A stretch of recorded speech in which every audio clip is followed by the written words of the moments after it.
Welcome, welcome, welcome, Health Impact audience. We're here for our winter session. We've had a great number of sessions over the last a year during the pandemic that has been all remote, and we're coming up to remote again. As you can see, we're not in person, but we've got an awesome 2 days for you. And we're kicking it off with, probably one of the best titles that I've seen at any of our Health Impact sessions, and that is getting rid of stupid stuff, right? And so we're going to have a little fun in this initial keynote conversation with Melinda and Adam. But before we introduce them, what I wanted to do is kind of like set the stage for what the next couple of days at Health Impact is going to be about. And that is the idea around the hybrid healthcare system. So obviously post-pandemic, we're seeing many shifts that are happening in healthcare. Some of them will be temporary, the idea that, you don't have elective surgeries in the same way that you did before. Some of them will be permanent in the sense that more and more care will happen remotely, more and more care will happen in the home, et cetera. And really, some things that both Melinda and Adam have talked about in prior sessions with us have been the idea that additional agility has been now proven in healthcare because of the pandemic. Nobody is happy about the pandemic, but you look for silver linings in these kinds of major storms. And that silver lining is that it's clear that healthcare, when given a reason to do so and the right money and direction with as far as the mission to save lives and remove the pandemic, it can change as fast as any other industry, even though it's in many cases more heavily regulated. And I think that is something that we can both take to heart as well as use over the next 5 or 10 years, is we can always look back and say, remember, we did this without going through all the permissions work. Remember, we did this without having to build consensus for committee upon committee. Melinda's boss often says, not to over committee or over committeeing. And that part of healthcare, which was, think first, don't make mistakes. So, we care a lot about patients and we can't, do no harm. All of that is here and it's going to be forever to stay. But what we have learned is, it's okay sometimes to go fast, even if you don't meet expectations, because just because the expectations are not met doesn't mean you actually have, you're harming people's lives, right? So that's what I loved about, Adam has talked about this before, is that being able to make mistakes during these major transformation times is okay. And we're learning that. And so that's what I really love about, what we've done over the last year or so. And as we go into this hybrid approach, we loved what Melinda and the team has been doing at Hawaii Pacific Health's Getting Rid of Stupid Stuff program. And as most of you who have come to Health Impact over the last decade or so know, is we run what was the world's first no BS and no PowerPoint conference. And that is, if you're coming here to talk about technology, you better not be giving us the high level view of what all the great stuff is. Tell us why you're doing what you're doing, what doesn't work, what does work, et cetera. And that's why kicking Health Impact off here with Melinda and Adam is going to be awesome on this, the Getting Rid of Stupid Stuff program to help reduce burnout and get rid of some of the things that prevents innovation from occurring. So that's going to be a fun conversation. With that, let me ask Melinda if you can introduce yourself and your role at the Hawaii Pacific Health. And of course, we'll do the same thing with Adam. And we'll jump into our first question after that. Okay, hi, I'm Melinda Ashton. I am a pediatrician by training, and I am the Chief Quality Officer at Hawaii Pacific Health. We have 4 hospitals on 2 islands in Hawaii, and I've been in this role since 2003. Awesome. And Melinda is lucky enough to just have spent her whole career in Hawaii, right? She has not had any need to come to the mainland to come and learn about any of this stuff. So that's great. We're gonna finally say that we're gonna do some exports from Hawaii into the mainland and not just sending stuff over to them all the time. Adam, tell us a little bit about yourself, and then we'll jump into our first question. Thanks so much, Shahid. It's so nice to be here with you and Melinda. My name's Adam Landman. I'm an emergency physician from Brigham and Women's Hospital in Boston. We're an academic medical center that's part of a larger health system, Mass General Brigham. My role here is I'm the Chief Information Officer and Digital Innovation Officer. So I have responsibilities over traditional IT systems, computers, our electronic health record, but also manage our growing digital innovation portfolio. Yeah, and one other powerful thing that Adam works on is cybersecurity. So if you're worried about going into the cloud and what to do about cybersecurity, he's helped a number of other companies with those kind of questions. So if that ever comes up, do call him separately about that. But with this topic of getting rid of stupid stuff, Melinda, take us back to 2017. What was this all about? And first, how did you get the name, the program, Getting Rid of Stupid Stuff, to stick? Yeah, well, let me tell you about how it started, and then I'll tell you how we got to the name, because there was some discomfort around the name, as you might imagine. Really, the beginning was that I had seen over the years that there were times when clinicians were willing to click something in the EHR just to get on to do their real work. I'm sure we've all seen that. Click on the example that comes to mind is a triage nurse in the ED clicking on the patient doesn't have a fever, and then going on to document all of the history of the fever that the patient really has, things like that. And so we knew that back in my clinical training, we were told if it wasn't documented, it wasn't done. We began to be worried that maybe it was being documented and not done. And then I had an experience with one of the nurse leaders that works with me, who leads our evidence-based practice program. She had a group of recently graduated nurses who were given a topic to work on.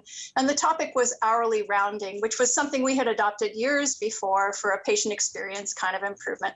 The idea is that the nurse or the clinical assistant is required to make sure that they check in with any inpatient at least every hour.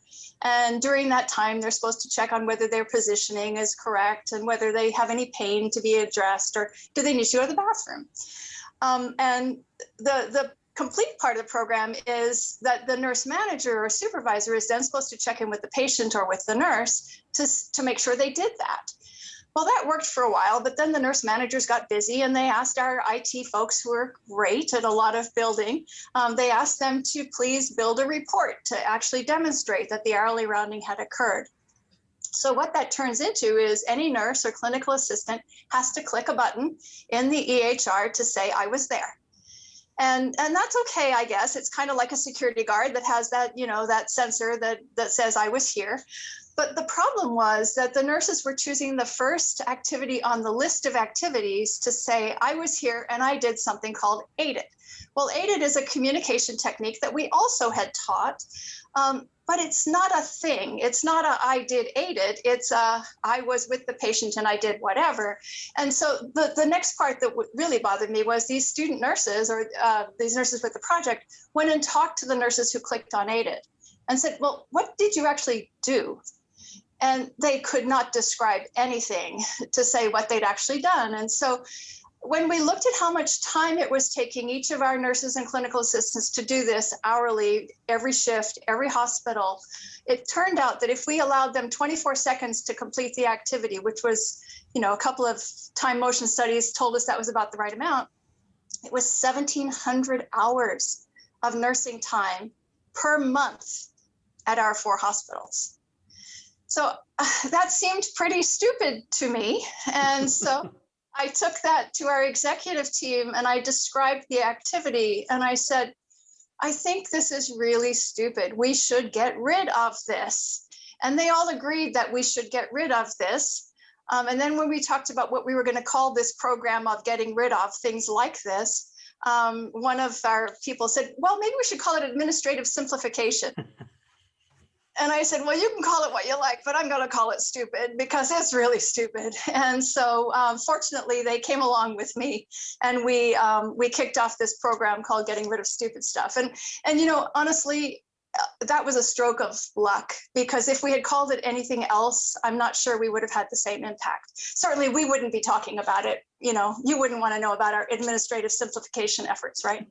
So what we did from there is I took it on the road to each of our hospitals, talked to all of the leadership at each one of them, gave them some examples of things that I considered stupid, including this rounding row piece that I just described, and invited them to invite everybody in the hospitals to submit ideas for stupid stuff. And we made it easy. We created an intranet form that people could fill in very quickly. It came to us a dedicated email inbox managed by a couple of our nursing leaders, one in my department, one in IT, who worked together for years on our EHR, and they would then vet the suggestions. And I think the fact that we actually went out there and said, we have stupid stuff here, we need your help to find it, because we would never have found that, right?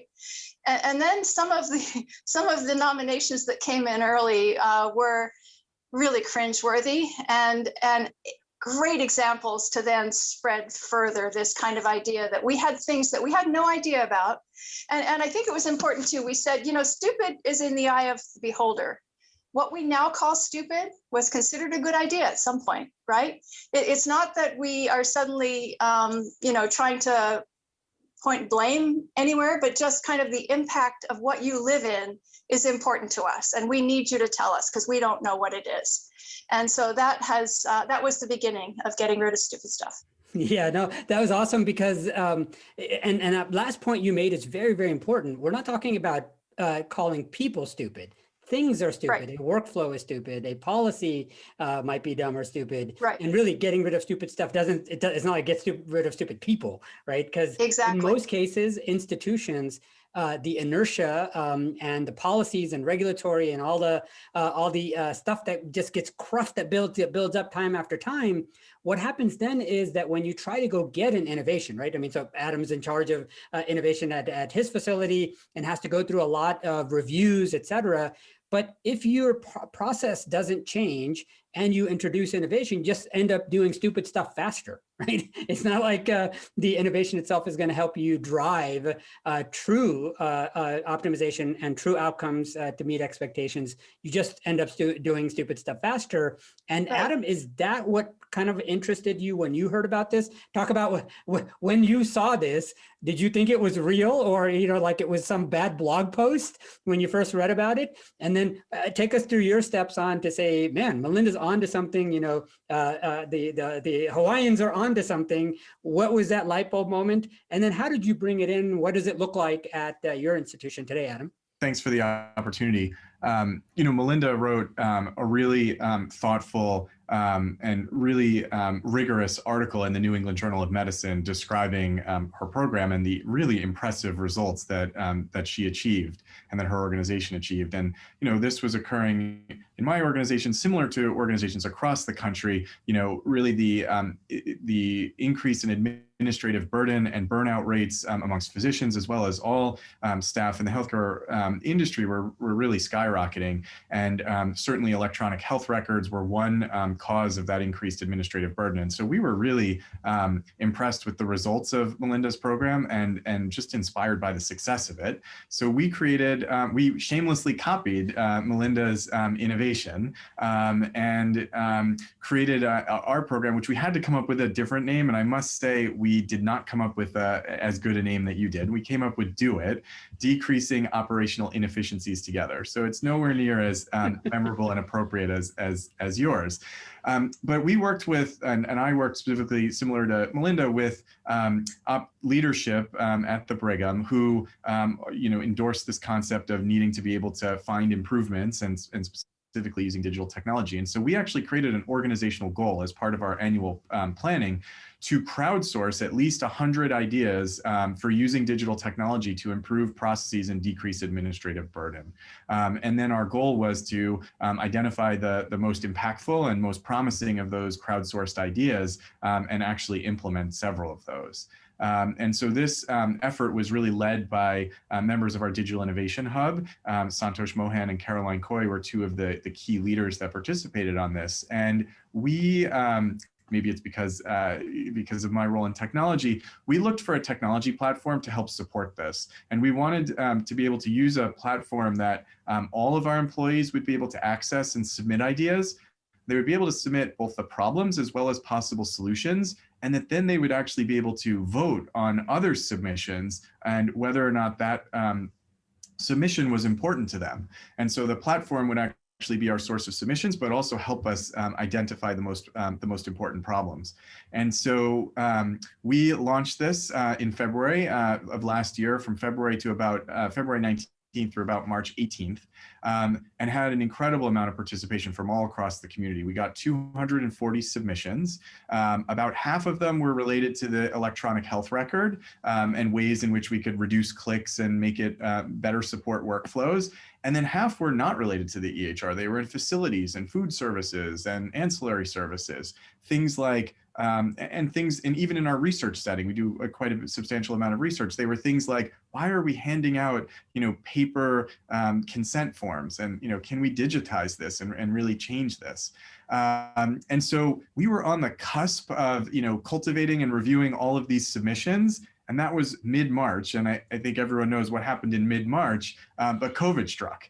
And so we actually wound up pausing our program right at the point of actually reviewing things, and actually have had the actual program still on hold. And we intend to go back to it because there were so many good ideas. We managed to do a few small changes, but are really excited to dive into some of the deeper, more impactful ideas once COVID settles again.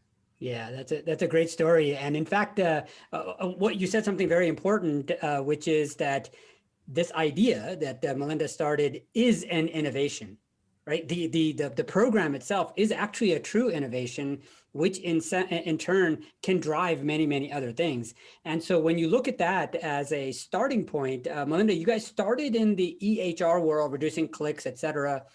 How quickly did it go beyond EHRs? And now, about how much of the ideas that come in, is it 50-50 EHR, non-EHR, or is it, 90% is still EHR and 10% is not? Where does it fit? And are you able to now do things faster, to evaluate them faster and get things done, to get the stupidity removed faster? Or is it about the same amount of time as it was before, where you still have to think a lot about it? Yeah, that's a series of questions, I think, in there. So it moved from EHR to non-EHR almost immediately. And so in one of the presentations that I did to one of our groups of managers and directors, one of the HR leaders said, we have stupid stuff in HR too. Yeah. And that was kind of the point. And then our CEO found something that he was very willing to go out publicly talking about, which was he had his assistant creating a report since 2006, and now we're in 2018. And he was looking over her shoulder one day and said, "What's that?" He hadn't looked at it in 12 years, but she was doing it daily. And if she took a vacation, someone else had to do it. So he was then willing to go out and publicly say, "I have stupid stuff too. You need to all go out and look for it." And so we continue to see EHR improvements. It's often the interface with the EHR, though. And so, for example, one of our hospitals has a high level of independent physicians, and they send in a lot of faxed H&Ps and other things for surgical procedures or whatever. And our staff was spending ages printing out, scanning, putting back into the EHR. And that whole hospital over this period of time has now gone completely to a company called WriteFax, so that they no longer have to print out and scan back in. And the first day we did that, a medical assistant was in tears of joy because she didn't have to print out a 49-page document that then had to get scanned right back in. So it's a whole variety of things. The most recent one was we had a cardiologist who is relatively recent in our organization say, "Hey, why are we doing written consents for STEMI patients going to the cath lab? We don't do written consents for stroke patients getting TPA. Why are we doing written?" And so we've just been able to get rid of that. And so it's an ongoing, continuous process. And it's often the interface between the EHR or the electronic world and the people that have to work in it. And we've seen it in all aspects. It's in the billing pieces, it's in the OR stocking, it's everywhere. Yeah. And Adam, that seems pretty natural that one would see these things in those interface locations, because that friction often seems stupid. But of course, the friction, as you know from the IT side, is not by accident. A programmer like me actually wrote code to create that friction for some purpose, right? Sometimes nobody told me why I was supposed to write the code. Today, I often tell my engineers, go do this, but we're not sure why. So stupidity comes in almost in many, many places. So when you look at this catalog of stupidity that that Melinda has created, you've got the Do It programs catalog. Does it make sense to try to make those public in the sense of allowing maybe an engineer like myself to say, look, if I knew the 240 stupid things that you guys were doing, I could probably solve 20 or 30 or 40 of them by inputting them into my product programs, my feature list, my product roadmaps, et cetera. Is that a way of potentially using this so that not only your own organization removes its own inefficiencies, et cetera, but that you can really bring in the outside to help innovate, co-innovate, co-create as you would going forward? It's a wonderful idea. You know, one thing in healthcare, and this happens even in microcosms within my own healthcare system, is people like to reinvent things and certainly have the same problems and like to solve them each themselves, right? And so, you know, we were trying to crowdsource the best ideas and share those publicly within, you know, our organization. But I love your idea of making that open. I think there's a couple benefits to that. You know, one you mentioned, which is maybe you identify some challenges that innovators, programmers, or others might tackle and solve that were difficult, that we couldn't solve.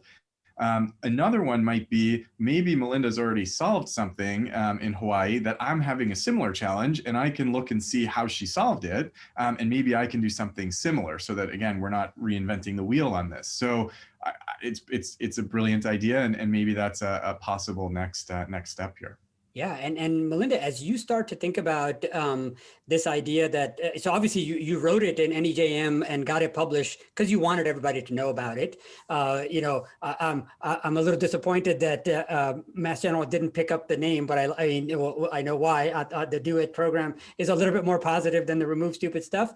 But I think the idea of calling it stupid is what really will drive it. So hopefully, Adam, when you guys are able to unpause and go forward, you might want to rethink the name, especially as we talk about it more and more. Maybe this is a national, potentially international thing for us to be able to say that there's a lot of things that we on the healthcare innovator side. So I have been building digital health systems for decades. And my introduction of my own code into hospitals, health systems, et cetera, I know for sure has created stupidity. I don't want to admit it, but it definitely has. Now, I think not just from a nomenclature perspective, but recognizing that a new technology being injected is a new set of processes, and the friction point is where the stupidity occurs. I think that piece has to be owned by industry itself. Like I wouldn't mind at all taking, you know, Shahid's 10 applications and say, here are the 10 places where Shahid's done some really stupid things, which causes us to do stupid things. Or we are stupidly using Shahid's otherwise smart medical device or et cetera in a way that is less optimal. So to me, it seems like, Melinda, this idea of calling it stupid while pure nomenclature did go a long way to moving things. And how would you recommend to Adam and his colleagues to say, no, guys, why beat around the bush? If it's stupid, it's stupid. Why create another name for it? Yeah, and you know, I've talked to other people about this program, and there is discomfort in calling things stupid. There really is, and we don't in healthcare like to be stupid. That's right. And I think what Adam's working on actually is maybe a little bit different. It's really innovation rather than what we were trying to do, which was really identify those things that were wearing our people down. So let me give you an example of one really stupid, really early discovery. We had a nurse very good nurse, really willing to advocate for her patients, charge nurse in the adolescent oncology unit. She reached out soon after we launched the program and said, could you remove that row that makes me document something about their umbilical cord? My 5-year-old, my 10-year-old, my 18-year-old patients do not have umbilical cords, and I am really tired of documenting absent. She had been documenting absent for about 10 years. And as I said, she would have said anything to anybody about what her patients needed. She never mentioned to us that needed to go away. And it was simply, we forgot when we were coding to put in the age restriction of under 30 days and make it go away. That was changed instantly as soon as we received it. But 10 years of documenting something that silly, it's got to be something that's burdensome to the soul, right? Yes. You know, the people that I work with are so dumb that they don't even know that they're doing this to me every day.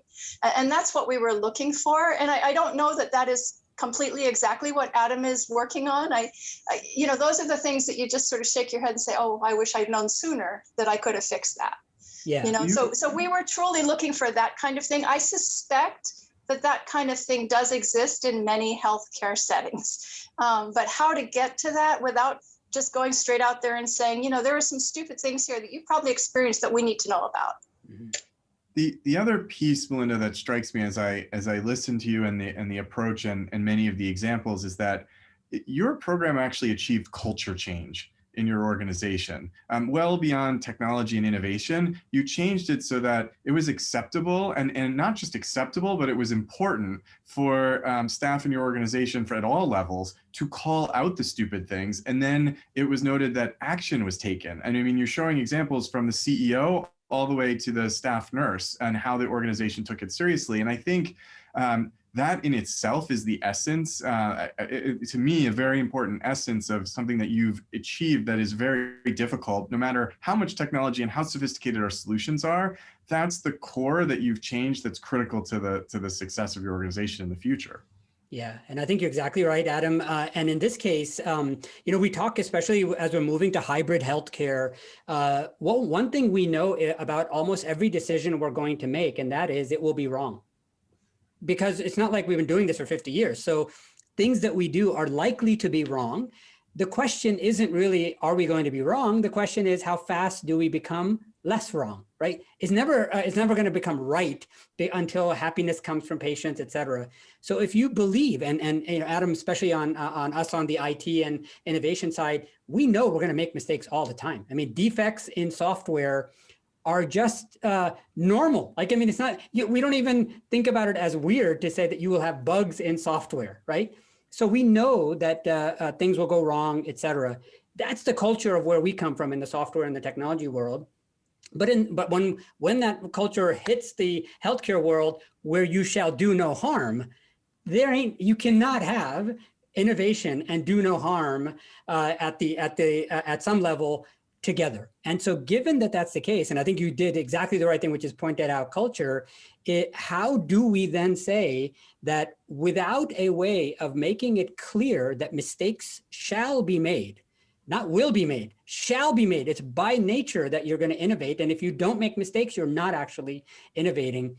Can this then be the driving factor, Adam, to say that in order for us to truly innovate, we have to be prepared for stupidity? And the way we're going to accommodate that is we have a program, right? Look, it's a well-defined program, well-designed program. It's working out in Hawaii. And being prepared for that stupidity means it's okay if I did something fast and it was dumb, I'm going to undo it just as fast. So if you're agile, making bad decisions that don't harm people, of course, I'm not saying that it's okay to harm people, but mistakes is not the same thing as harming people from a process perspective. Is that reasonable, Adam, from your perspective, looking at that type of culture change? I might, so I might differentiate two components because I think there's sort of the getting rid of stupid stuff, and then there's sort of an agile process improvement and implementation. And I think they go after slightly different things. Mm-hmm. And I would say as we're moving forward in healthcare, and maybe COVID is an example of this, I personally think we need to embrace agile principles more. And we saw that during COVID. We had to respond immediately. We did not have 1 year to assemble all the stakeholders and do comprehensive reviews and make sure we vetted with everybody. We simply had to put a team together, make decisions. But importantly, we implemented things. We learned, and we had to be paying attention to what was learning and listening to all the stakeholders in real time. And in fact, we did this in my organization. We had daily meetings where we were getting real-time feedback on what was working really well and what was not working. And then we would immediately make changes. And we were able to move really rapidly and get to really great results. And that is very different than what we were doing before, where there might be an annual request process to look at a new initiative. And then if you were lucky and your initiative got approved, it would then take a year or two to implement. And we went through a very classic waterfall process. at trying to make things as perfect as possible. And then, of course, you would implement and it wouldn't be perfect and you would have problems. So I think we do truly need to embrace Agile going forward. We proved at least that it did work really well during COVID. I think that's going to be an important tool for us using going forward. It's a little bit different than getting rid of stupid stuff, which I still think needs to happen. And that can the stupid stuff program, I think, could be looking out constantly for smaller things that we may be missing. They're not the big initiative, but they're smaller things that are really getting in the way of the joy of practicing medicine or the outstanding patient experience that we can pick up. But that's my take on how those could coexist. Yeah, I would add into that. I think you're exactly right. And we also experienced, that ability to do rapid change with changing the leadership structure and all the rest of that. And that works really well. I think the value of stupid stuff is potentially one of the things that was commented on already. Not only did we invite the nominations of stupid stuff, we were able to do something about them. And so it was that commitment to fixing things, or at least evaluating and understanding the request, and either fixing it immediately, like the cord example, or over time fixing it, like the rounding row example, where we had nurses clicking on things. We had to get some permission. It took us a few days to get rid of that one. But and there are other things that have taken months to improve. But it's that commitment to doing something, I think, then creates the trust among the clinicians and the others that work in our organization to ingest the new big changes that have to come their way. And so, they're willing to go on that journey with us a little bit more because they believe that we care, that their existence is less bumpy, Yeah. No, that makes a ton of sense. And so as we open up the questions to the audience now, I just like for each one of you, maybe if you've got something at the top of your mind about especially the remote care that we have now seen over the last year, what kind of stupid stuff has happened in this remote part where we wouldn't have come up with it because we just weren't doing enough of it. But now that we're doing a lot of it, Melinda and Adam, are you guys seeing some silliness, some stupid stuff that we're doing in this remote care part of the health systems world? I'll give you sort of two examples. One is sort of a policy example, and that is state licensing. I think we just need to fix this, and we need a national solution to licensure that allows clinicians to practice telemedicine and to take care of patients. We have clinicians that are applying for licenses in every state, which is causing an enormous amount of financial expense and then burden to fill out the same forms. So I think that's a big one, but we need to fix it. The other thing that I think is another big idea that I'll just quickly share is when we do telehealth visits, we're using video. So a natural step is we could just record those video encounters. And then there might not be a need to write a lengthy note. You have a recording, and then why not just write a 3-sentence summary of what happened? And if someone wants to see the details or see if you ask questions for billing or do a legal review, they can watch the video. So, I mean, that there's a lot of complexity to that, but that would really significantly improve our ability to document quickly and improve the ability for clinicians to be spending their time caring for patients. A great example. So Melinda, you got the last word, and then we'll open up for questions. Okay, well, I was just going to echo that there were some payment issues around video visits for us as well. Which platform is okay and which is not, and some of those things that really, slowed us down just a bit at the beginning. I think apart from that, it was just, technology issues between providers and patients that got in the way. Mm-hmm. Awesome. So we've got the next 10, 12 minutes to ask some questions from the audience. And it could be, your own examples of stupid stuff, or if you have questions about how to maybe apply it at your institution. So with that, I want to thank Melinda and Adam. We'll open up for Q&A now. Thanks a lot.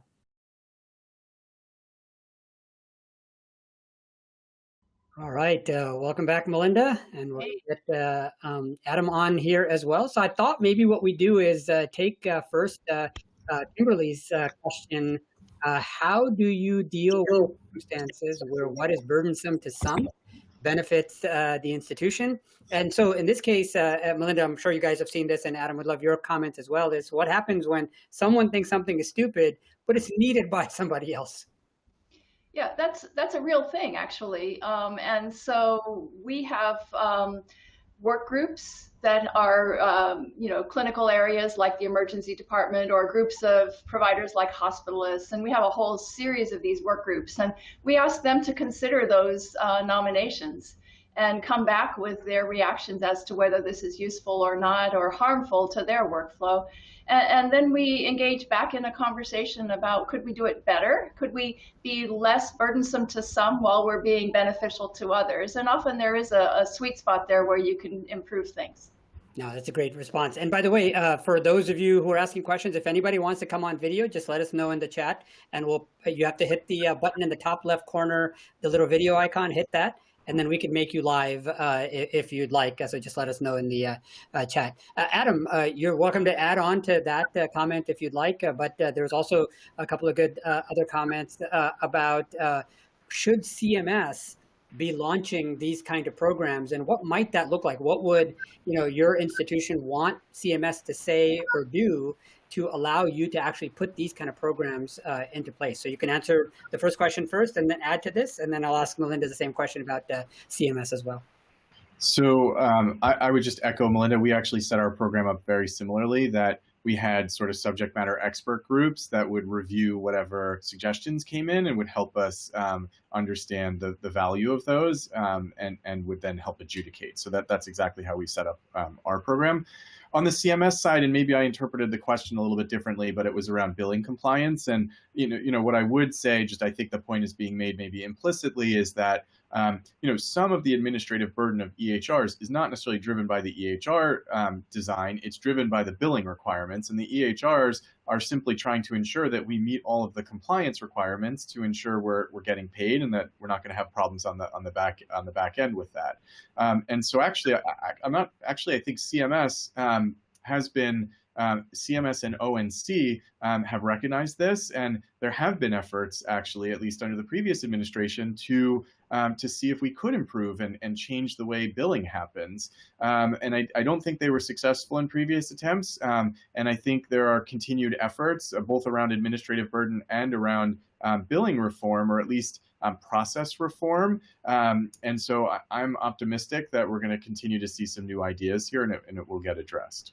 So, Melinda, do you think that that the feds, state, local, et cetera, governments have enough experience and expertise in the operational side to tell us, what to actually change? My fear is that we on the commercial or non-government side are waiting for instructions that couldn't possibly come because they don't have enough input about how operations are impacting daily care, and that we on the outside need to get together, summarize these findings, and then present them to the feds to say, go change this. How would you actually make this work on a government level? Yeah, I think, they see a very different view of the world than we do, and they're very clearly responsible for making sure that they're not creating incentives to do things. And I would agree with Adam, a lot of the EHR burden is actually the EHR companies, the developers, trying to help us be compliant with those billing and payment rules. There was an interesting study out of Australia a number of years ago looking at how much documentation needs to be done in the same EHR that we use in Australia versus in the United States. And there's a huge amount of documentation that is absolutely just driven by payment. And so it would be really nice to get rid of that, but we also know that in a fee-for-service world, people take advantage of every opportunity to increase their payment. And so, there's a difficulty there, I think, with the balance. Yeah, absolutely. And so, another question that came up was around opening it up and seeing some scoring occur. So as you look at your committees and the ones that are getting it together, is there some formal queuing and scoring and other model, or is it more ad hoc as things come up that you're actually making adjudication of each kind of idea that comes in? And Melinda, you can go first. Right. Well, in our system, really the review of the nominations is done among a small group of people. One nurse who has a significant IT background who works in my department in patient safety and quality, another IT nurse who has significant history with quality, and they get together and parse them out. They decide if this is one of those instant fix-it things, or needs to be reviewed by one of our work groups, or needs to go to compliance or legal or somebody else for an opinion before we take it any further. So that's sort of the scoring and parsing out. And if it goes to a work group, then the work group can prioritize whether this is something that's really important to them or less important to them. So it's not a formal scoring prioritization system. We have had a history in the past of having prioritization committees that did nothing but prioritize and reprioritize the list that they were dealing with. And that's frustrating as all get out. Yeah, good point. Adam, thoughts about how you're scoring? Yeah, we were probably somewhere in between, and we had we were about to start this process. Essentially, what we were going to do is a screening process first, where our CMIOs and CNIOs sort of took a first pass at the end. And our process is a little different because we basically put out a request and there was a certain timeline around it. And so we were getting a bolus of suggestions at one time. So we did an initial first pass of screening, and we had just finished that. And then those were going to go to various governance groups, really to just identify which were the most promising, because our goal was to pick, a handful that we thought were going to add a lot of value, wouldn't take a huge amount of development effort or configuration effort, and could be quickly implemented. So that was the process we were following, but got sort of cut off just as we were starting it. Sure, that makes sense. We've got a couple more minutes, so I'd love to ask this question. And remind me again, Melinda, you guys are on Epic as well? Yes. And Adam, you of course on Epic too. So I was curious, how much of this is more of a report, a implementation of what you guys have done? And this is not a comment about Epic or Cerner or anybody else. It's just you just happen to be on the same EHR. But are a lot of your issues or things that you're finding, Melinda and Adam, going first to say, hey, we need fundamental changes in Epic, Cerner, et cetera, the EHR? Or are they more about implementations of the way that you guys are doing this first, before even going to ask for changes in the software itself? And Melinda, you can go first, and then Adam, you can comment. Yeah, I talk about Epic in Wisconsin versus Epic us, and I think many of the things that we have needed to fix have not been Epic Wisconsin. They've been Epic us, and more importantly, how we've interpreted, how we've brought in, hey, I know there's a CMS rule that says we have to do this, or compliance says we have to do that, many of which may have been true before but aren't true now. We're holding on to a lot of decisions we made a long time ago. So I don't think it's fundamental to Epic Wisconsin. And we also were very early adopters of the inpatient Epic system. So we actually did a lot of internal build, which, we're still dealing with.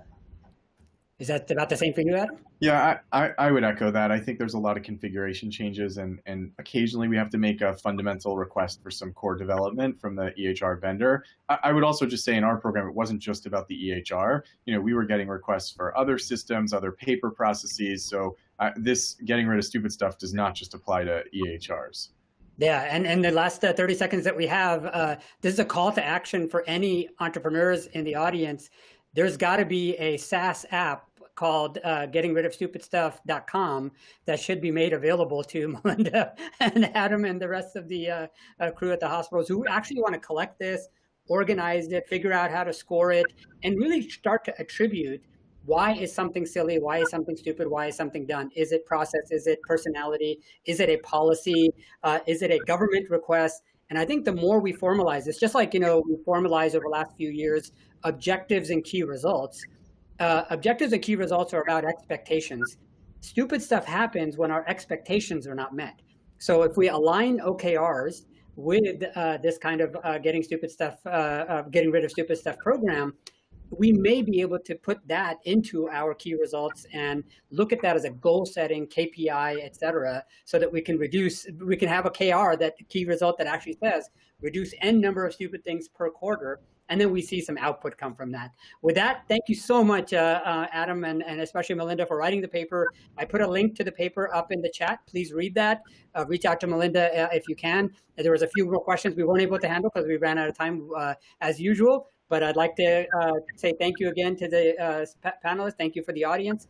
Please join us at our next session that starts right now. And the Q&A session was recorded and we made available. That was for Mark. Thanks, everybody. Bye.